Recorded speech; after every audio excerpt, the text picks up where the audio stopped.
Сегодня в Сыктывкаре чествовали участников российского конкурса «Обилимпикс». Он проходил в Москве в первые дни декабря. Региональный этап соревнований состоялся в столице месяцем раньше. Это конкурс профмастерства среди людей с ограниченными возможностями. К слову, сегодня же на заседании Республиканской комиссии по делам инвалидов обсуждали вопрос по внедрению федеральных стандартов обучения в школах.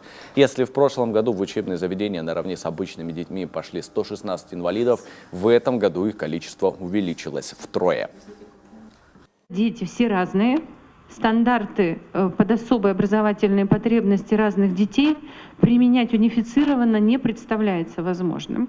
Поэтому это большущий коллектив педагогов, и мы задачу по Центру развития образования, которую возглавила Ладохина Лариса Васильевна, мы поставили, они же сопровождают у нас детей, и те, которые на дому обучаются, и те, которые имеют особые потребности, обучаются в медицинских организациях.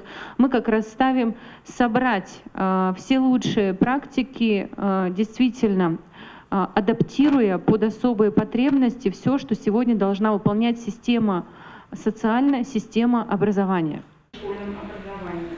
Сегодня в 12 муниципалитетах Коми внедрена совместная система обучения. Педагоги прошли подготовку.